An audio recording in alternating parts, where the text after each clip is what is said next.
ഒരിക്കൽ ഒരു ആബിദായ വ്യക്തി ഉണ്ടായിരുന്നു. ആബിദ് എന്ന് പറഞ്ഞാൽ ധാരാളം ഇബാദത്തുകൾ ചെയ്യുന്ന, അഥവാ ഭൗതികമായ എല്ലാ കാര്യങ്ങളും ഉപേക്ഷിച്ച് ആരാധനാ കർമ്മങ്ങൾ ചെയ്യാൻ വേണ്ടി തൻ്റെ മുഴുവൻ സമയവും മാറ്റിവെച്ച ആളുകൾക്കാണ് ആബിദ് എന്ന് പറയാം.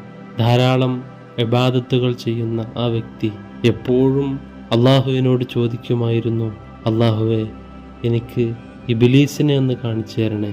മനുഷ്യനെ പിഴപ്പിക്കുന്ന ആ പൈശാചിക ശക്തിയെ എനിക്കൊന്ന് കണ്ടാൽ കൊള്ളാമെന്നുണ്ട്. എപ്പോഴെങ്കിലും എനിക്കൊന്ന് കാണിച്ചു തരണേ എന്ന് അയാൾ എപ്പോഴും അള്ളാഹുവിനോട് പ്രാർത്ഥിക്കുമായിരുന്നു. അപ്പോൾ ജ്ഞാനികളായ ആളുകൾ അദ്ദേഹത്തോട് പറഞ്ഞു, എന്തിനാണ് ഇബ്ലീസിനെ കാണാൻ വേണ്ടി ചോദിക്കുന്നത്? നീ അള്ളാഹുവിനോട് ആഫിയത്തിനെ ചോദിക്കുക, അഥവാ ഇഹപര സൗഖ്യം ലഭിക്കാൻ വേണ്ടി അള്ളാഹുവിനോട് പ്രാർത്ഥിക്കുക. പക്ഷെ അയാൾ പറഞ്ഞു, എനിക്ക് ഇബ്ലീസിനെ തന്നെ കാണണം, അതാണ് എനിക്ക് വേണ്ടത്. അങ്ങനെ അയാളുടെ പ്രാർത്ഥന അയാൾ തുടർന്നു. അവസാനം അള്ളാഹു അദ്ദേഹത്തിൻ്റെ പ്രാർത്ഥന സ്വീകരിച്ചു. ഇബ്ലീസിനെ, സാക്ഷാൽ ഇബ്ലീസിനെ അയാൾ ഒരു ദിവസം കണ്ടു. തൻ്റെ മുമ്പിലുള്ളത് ഇബ്ലീസാണെന്ന് മനസ്സിലായപ്പോൾ അയാൾ ദേഷ്യത്തോടെ ഇബ്ലീസിനെ അടിച്ചു. ആ സമയത്ത് ഇബ്ലീസ് അയാളോട് പറഞ്ഞു, നിനക്ക് അള്ളാഹു കണക്കാക്കിയ ആയുസ് 100 വയസ്സായതുകൊണ്ട് ഞാൻ നിന്നെ ഒന്നും ചെയ്യുന്നില്ല. അല്ലെങ്കിൽ ഞാൻ നിന്നെ അടിച്ച് ശരിയാക്കുമായിരുന്നു, ഞാൻ നിന്നെ കൊന്നുകളയുമായിരുന്നു. അങ്ങനെ ഇബ്ലീസ് പോയി. ഇബ്ലീസിൻ്റെ വാക്ക് ഇയാളുടെ ഹൃദയത്തിൽ കൊണ്ടു. അയാൾ ചിന്തിച്ചു, ഇബ്ലീസ് എന്ന് പറഞ്ഞാൽ മലക്കുകൾക്ക് വരെ ക്ലാസ് എടുത്ത വലിയ പണ്ഡിതനല്ലേ.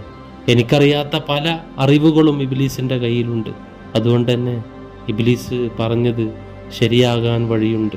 ഇബ്ലീസിൻ്റെ ആ വാക്കിൽ ഇയാൾ വഞ്ചിതനായി. അങ്ങനെ പതിയെ പതിയെ അയാളുടെ ഇബാദത്തുകൾ, ആരാധനാ കർമ്മങ്ങൾ കുറഞ്ഞു വരാൻ തുടങ്ങി. അയാൾ ചിന്തിക്കുകയാണ്, 100 വയസ്സ് വരെയൊക്കെ ഞാൻ ജീവിക്കുമെങ്കിൽ, കുറച്ചു കാലം തോന്നിയ പോലൊക്കെ ജീവിച്ചാൽ അവസാന കാലഘട്ടത്തിൽ തൗബ ചെയ്താൽ മതിയല്ലോ. അങ്ങനെ അയാൾ ദോഷങ്ങൾ ചെയ്യാൻ തുടങ്ങി.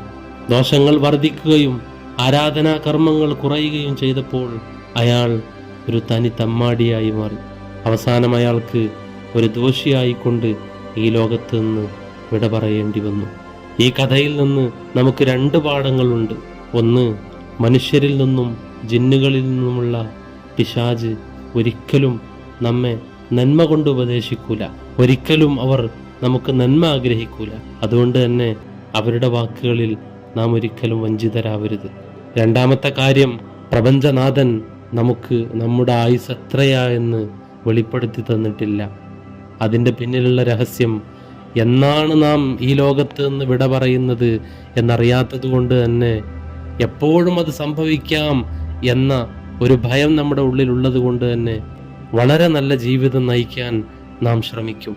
ഏത് സമയത്ത് നമ്മെ തിരിച്ചു വിളിച്ചാലും സന്തോഷമുള്ള മുഖത്തോടുകൂടെ, സമാധാനമുള്ള ഹൃദയത്തോടുകൂടെ നമുക്ക് ഇവിടെ നിന്ന് തിരിച്ചു പോകാൻ കഴിയും. നമ്മുടെ ആയുസെങ്ങാനും ഒരു കൃത്യ ഡേറ്റ് നിശ്ചയിച്ചുകൊണ്ട് നമുക്ക് പറഞ്ഞു തന്നിരുന്നെങ്കിൽ ഈ കഥയിലെ ആബിദിന് സംഭവിച്ചതുപോലെ നമ്മളും മരണത്തിൻ്റെ കുറച്ച് ദിവസങ്ങൾക്ക് മുമ്പ് എല്ലാം പുറത്തു തരുന്ന നാഥനോട് നമുക്ക് നമ്മുടെ ദോഷങ്ങളിൽ നിന്ന് പശ്ചാത്തപിച്ച് മടങ്ങിയാൽ മതിയല്ലോ എന്ന് നാം ചിന്തിച്ചുകൊണ്ട് നാം സ്വയം വഞ്ചിതരാവും.